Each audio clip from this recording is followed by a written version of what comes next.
আসসালামু আলাইকুম। সবাই কেমন আছেন? আলহামদুলিল্লাহ আমি ভালো আছি, মহান আল্লাহ পাকের ওসিলায়। সকাল সকাল বাড়ির থেকে আসার পরে আমাদের এরা বলল যে ভাই, কালকে রাত্রে যে পাউডার রাখছি এগুলা উন্দুরে অনেকগুলা মনে হয় কাটছে।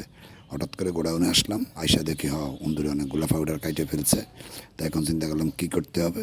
তাড়াতাড়ি পাউডারগুলো সরাইলাম, সরাইয়ে এখন বাস করে আরেক জায়গায় নিয়ে রাখতেছি, গোড্ডাও ঠিক করতেছি। করার পরে এখন চিন্তা করলাম পাউডার তো কাটছে, কারণ এভাবে রাখলে আরও কাইটে ফেলবো। এখন আমার এগুলা তাড়াতাড়ি একটা সাইড করতে হইব, সরাইতে হইব।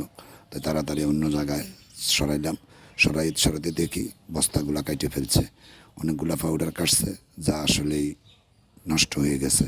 এখন কী করব, তাড়াতাড়ি সরাই অন্য জায়গায় রাখলাম। রাখার পরে এখন এগুলাকে লাড়তেছি, লাড়ি টাড়ি ঠিক করি, সিমিট আনাবো। সিমিট আনাই, এটারে জায়গাটার আগে পরিষ্কার করবো, পানি দিয়ে ভিজামো।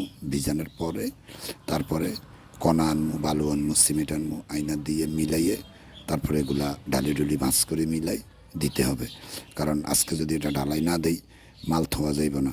এখন আজকে যদি না সরাই তাহলে রাত্রে আবার কাটবো, কারণ উন্দুরের ছিদ্র বন্ধ করতে হবে, না করলে উন্দুর উঠবো।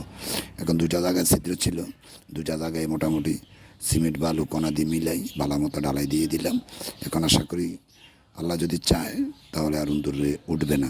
তারপরে যদি উন্দুর উঠে তাহলে অন্য জায়গায় আবার ডালাই দিতে হবে, আর অন্য জায়গায় ডালাই দিয়ে আবার ঠিক করে দিতে হবে। কারণ না দিলে এরকম উন্দুরে নষ্ট করলে মাল অনেক ক্ষতি হবে, আর এই ধরনের মাল ক্ষতি হলে ধরেন আমাদের অনেক লোকসান হয়।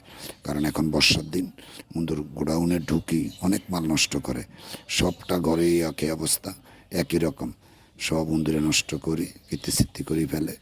তাই এই জন্য ডালাই দিয়ে দিলাম। সবাই ভালো থাকবেন। আসসালামু আলাইকুম।